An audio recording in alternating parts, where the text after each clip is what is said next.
What if a river could define not just an economy, but an identity?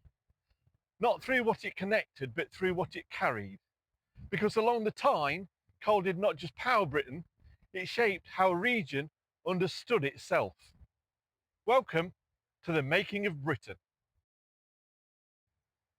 The River Tyne flows eastward to the North Sea, passing through a landscape that at first glance appears similar to many others in Britain. But beneath this region lies something that will become central to its history: coal. Unlike rivers such as the Thames or Mersey, whose importance lay in broad trade networks, the Tyne became defined by a single resource and the system built around it. The river did not simply connect places, it connected coalfields to the sea, turning geological deposits into economic power. Coal had been used in Britain for centuries, but from the late medieval period, demand began to increase, particularly in London. Timber supplies were under pressure, and coal offered an alternative fuel. The coalfields of Northumberland and Durham were well placed to meet this demand, and the Tyne provided the route. By the 14th and 15th centuries, coal was already being shipped from the Tyne to London. This trade expanded steadily. By the 17th century, seed coal, as it was known, had become a major commodity, with shipments measured in hundreds of thousands of tonnes annually. The river enabled this growth, allowing bulk transport at a scale that overland routes could not match. Coal mining in the Tyne region developed into a complex and organised system.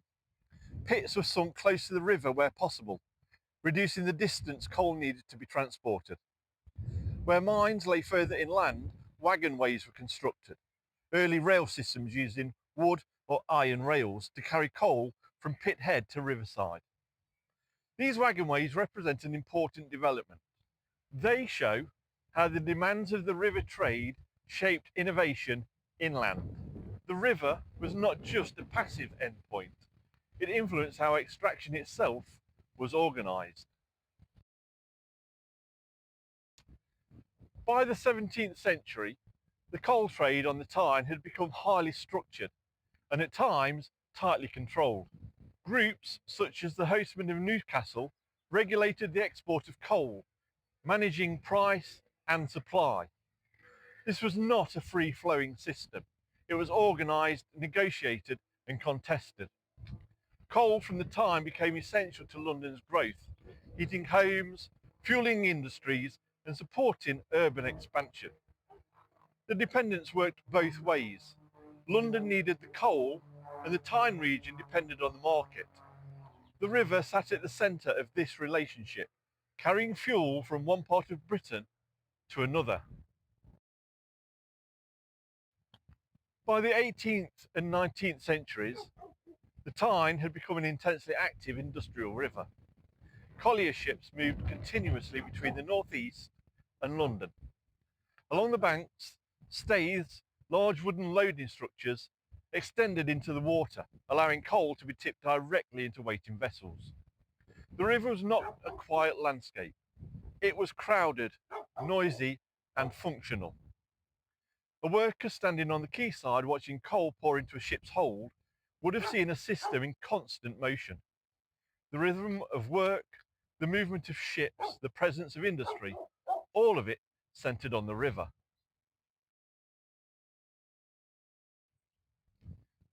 Like the Clyde, the Tyne required modification to support growing industry. The river was dredged and deepened, its course improved to allow larger vessels to pass. Engineers such as John Smeaton contributed to harbour and river improvements, applying new techniques to increase efficiency. These changes were not minor. They altered the river's capacity, enabling it to handle greater volumes of trade. The Tyne became not just a natural feature, but an engineered system, one adapted to the needs of industrial Britain. As you're still walking with me, can I be cheeky and ask if you'd like to drop me a like? It really helps the channel push further to more viewers. Thanks. By this point, the Tyne is no longer just a river carrying goods. It's part of a larger system that includes mines, transport networks, labour and markets. When you think about that system, where does its power really lie? Is it in the resource itself, the river that carries it, or the people who organise and depend on it? Share your views in the comments, because understanding that relationship is key to understanding this region. The scale of coal production along the Tyne shaped more than the economy. It shaped identity. Communities developed around mining and shipping, their lives tied to the rhythms of extraction and export. Work in the pits or on the river was not just employment. It became part of how people understood themselves and their place in the world. The region developed a distinct character, one associated with industry, resilience and labour. This identity was not created deliberately. It emerged from the conditions of work and the structures that supported it.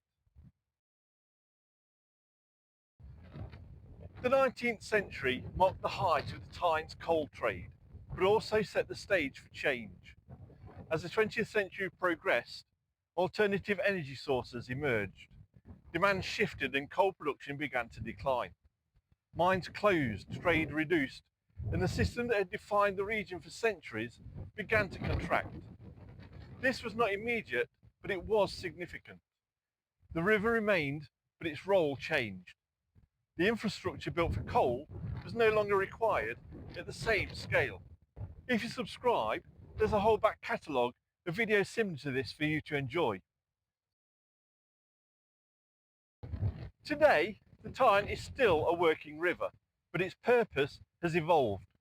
Shipbuilding, once prominent alongside coal export, has largely diminished, and the river now supports a mix of industry, culture and regeneration. The legacy of coal remains visible in the landscape, in the communities and in the memory of the region. The river continues to flow as it always has, but what it carries and what it represents has changed. If the Tyne shows how a single resource can shape not just an economy but a way of life, what does that suggest about the relationship between place and identity? When the resource declines, does the identity change with it, or does it persist? Because the story of the Tyne is not just about coal. It's about how people and place become connected, and what happens when that connection begins to shift. YouTube has chosen this video especially for you because you've watched this. Watch it next. YouTube and I think you'll enjoy it. If you ding the bell, you'll be notified when episodes are published, so you don't miss any. So thanks for walking a little farther down the road to Britain with me.